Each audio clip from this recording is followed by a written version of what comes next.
Hey guys, welcome to Anime Rose. I'm Eric, and today we're going to be talking about the brand new Dragon Ball Super 1 hour special, episodes 109 and 110. So, this was actually a very big episode because we finally got the big fight between Jiren and Goku that we've been looking forward to since the beginning of this arc. It was pretty awesome, but I mean, let's start at the beginning of this special, okay? So, basically we have Goku fighting with Riberian, and this fight was entertaining, it was good. I thought it would have been even good in its own episode happening by itself, but it really just seems like a precursor to the Goku and Jiren fight. There's the awesome moment where Goku hits Riberian and she falls at the feet of Jiren, and I think in that moment, like, it's so awesome because you could feel like there's definitely a tone change in the episode.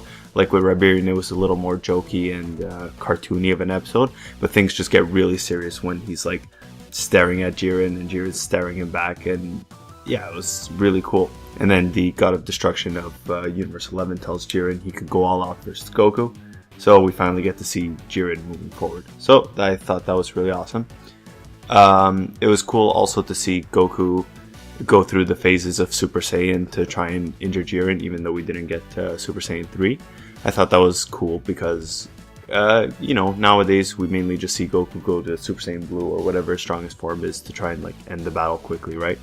So I thought that was a nice touch. I thought it was really interesting how Goku kept pushing himself beyond he kept pushing himself to the maximum Super Saiyan power that he can obtain in his Super Saiyan Kaioken Blue and, his regular Super Saiyan Kaioken, and basically none of it was doing anything against Jiren. So basically he was useless against Jiren. Jiren was just like this almighty beast, and then later on he gets into the Super Saiyan limit breaker form, Ultra Instinct, whatever you want to call it. Before we get there, I actually just want to make a comment. I think Jiren is a very interesting character in the sense of he's very powerful and there's a lot of mystery surrounding him because we don't know much about him. He's from another universe and all that, but at the same time there's nothing compelling about him as a character.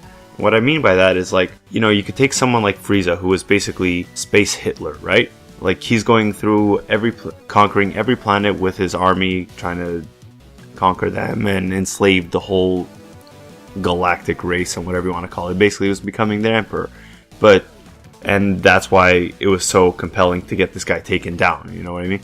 But now with Jiren, well, we don't really have any motivation other than he's really strong and we want to see Goku fight this really strong character. So I think that's a little weak and a little thin, but at the same time, as fans, I think we can't help ourselves but be excited for big action set pieces and exciting moments. So then let's get into it, I guess. Goku decides to use the Spirit Bomb to try and beat Jiren, and he gets power from everybody except for Vegeta, and he throws it at Jiren, and Jiren's basically throwing it back in his face. And then at some point they end up both pushing on the Spirit Bomb and compressing it to a point that it explodes. And Goku kind of falls into the explosion, as I understand it, and absorbs the energy of the Spirit Bomb as he falls into it. And everyone thinks he's dead at this point. And actually it was pretty interesting because then you see all the warriors from the other universes starting to band together and they're about to go attack Jiren. And I thought that could be a cool set piece of like everyone versus Jiren. But instead, we find out that Goku is not only alive, but he's transcended what we even perceive as the highest form of Super Saiyan. And he has a new level of Limit Breaker Ultra Instinct, as we come to find out.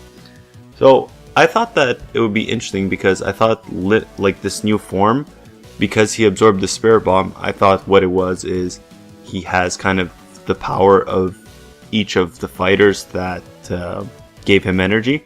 So that's why maybe his motions were a bit more fluid, kind of Frieza-like, and is something like that. But I guess it's just he's taking that power and he's just becoming a really great fighter and super strong and whatnot, right? So I mean, doesn't seem interesting as far as thoughtful as what this is, but it's still cool that Goku's achieved this new form. I also find it interesting how Jiren is basically able to throw the Spirit Bomb back at Goku with just a glare. Doesn't even have to really force that much of his energy. He's just that powerful. It's a pretty awesome moment. So yeah, once Goku finally arrives as his new Limit Breaker form, we get like a big fight between Goku and Jiren where they're pretty much on each other's levels, but even then you could kind of see that Jiren's holding back and not exerting full power. I thought it was really cool how they decided to like put some sort of like metal or rock song behind the fight scene to amp it up a bit more. I would have been happier actually if they would have put the theme song for Dragon Ball Super as the background song, as they do in some other animes, namely One Punch Man in the final fight when Saitama fights Boris, I think it is. Anyway, yeah, but still, I thought really great fight scene. I thought the animation for Goku was awesome, like his character art and everything just looks so cool in everything he's doing. And yeah, so really great moment, definitely a highlight for this arc. But then as we get further into the fight, we see that Goku's basically burning himself out. This is like killing him. And he runs out of power and Jiren basically knocks him out and Vegeta saves him, I guess we could say. Or at least meets up with him trying to figure out what happened, and Goku himself doesn't even know how he attained this form. But I think we can all guess that Goku's going to be able to attain this form at least one more time before this Tournament of Power is over. I assume the next time he'll gather another Spirit Bomb, and this time Vegeta will give him energy, so he'll be able to sustain the form for a little bit longer. And then at the end of the episode, we saw Goku get kidnapped by Frieza, and Frieza looks to be like he's going to be shooting a beam into Goku, trying to kill him or something, but I don't think that's going to happen, considering they kind of just teased Frieza turning bad against Gohan in an earlier scene. So, I mean, yeah. I thought overall this was probably one of the best episodes of this arc. Definitely the most noteworthy, having just achieved a new form of Super Saiyan and Awakenness and whatever. So, can't wait till they bring this Limit Breaker Goku back. I hope we get more background on Jiren as this character and how he got so strong and stuff like that to make him a little more interesting than just like a big muscled up high power level dude. But yeah, so those are my thoughts. I really enjoyed the episode.